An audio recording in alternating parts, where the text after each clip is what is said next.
7/2 में सवाल नंबर हम 6 पर चर्चा करने जा रहे हैं। 5 हम बताए थे, जस्ट 5 का उल्टा सवाल है, उसमें 20% लाभ था, इसमें 20% हानि है। हम कैसे बनाएंगे ध्यान से देखो। और सवाल में क्या बता रहा है सुन लो। वो जूही एक वॉशिंग मशीन 13,500 रुपया बेचने पर 20% की हानि उठाती है, उसने वह मशीन कितने में खरीदी? क्रय मूल्य के बारे में पता करना है और निकालना है, ठीक है। तो सबसे पहले हम यहाँ लिखेंगे बेची है ना, बेची मतलब विक्रय मूल्य। यहाँ विक्रय मूल्य बराबर कितना है?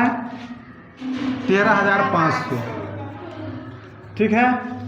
अब प्रतिशत हानि क्या है? 20%। ध्यान से देख लो कितना है? 20%, ठीक है। बता रहा है कि उसने वह मशीन कितने में खरीदी। इसका मतलब है कि क्रय मूल्य निकालना है, तो हम मान लेंगे। क्या करेंगे? मान लेंगे। माना कि क्रय मूल्य बराबर x मान लेंगे। क्या मान लेंगे? X। ठीक है। तो ध्यान दो,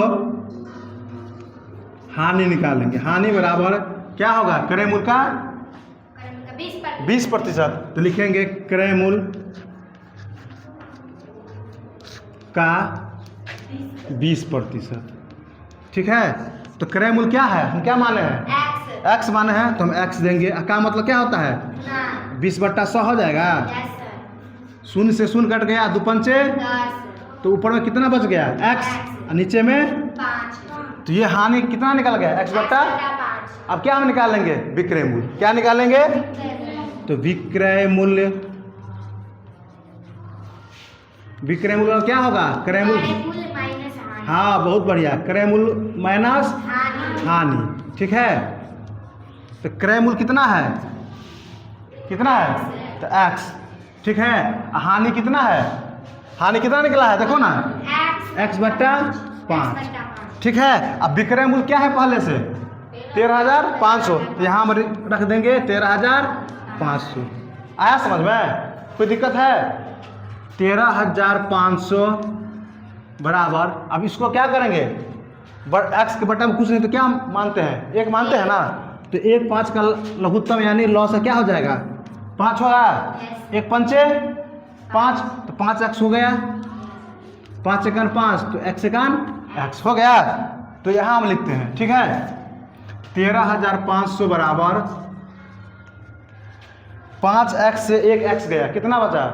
4x। तो 4x बटा कितना? 5। अब क्या करेंगे? कोना कोनी गुना कर लेंगे वज्र से। 13,500 को 5 से और x को 4x को 1 से, ठीक है। तो 4x को हम 1 से गुना करेंगे तो क्या होगा? 4x, कोई फर्क नहीं पड़ेगा। और 13,500 को हम क्या करेंगे? 5 से हम गुना कर देंगे। तो इसीलिए x बराबर क्या होगा? 13,500 और गुने 5 और बट्टा में कितना हो जाएगा? 4। आया समझ में? अब काटो, 2 से काटो, 2 दूनी 4, 6 दूनी 12, 1 बचा, 1 पर 5 15, 7 दूनी 14, कितना बचा? 1 पर 0 10, 5 दूनी 10 0। फिर 2 से काटो, द्वितीया 6, फिर द्वितीया 6, 1 पर 5 15, 2 सत्ते 14, 1 पर 0 10, 2 पंचे 10, यानी 33 75 को हम 5 से गुना कर देंगे। गुना कर लो, 25 हासिल 2, 7 पंचे 35 और 2 37 हासिल 3, 3 पंचे 15, 3 18 हासिल 1, 3 पंचे 15 और 1 16, यानी इकाई दहाई सैकड़ा हजार, यानी 16,875 रुपया क्या निकल गया? क्या निकल गया? हाँ, x माने है ना। विक्रय मूल्य तो 13,500 है, क्या निकलना था? क्रय मूल्य ना। तो क्रय मूल्य क्या माने? x ना। तो x कितना निकल गया है? 16,875 रुपया, यानी क्रय मूल्य निकल गया 16,875 रुपया। आया समझ में? है कोई दिक्कत? ध्यान से देखो, अगर कहीं दिक्कत हो तो पूछना है। कोई दिक्कत है? ध्यान से देखो।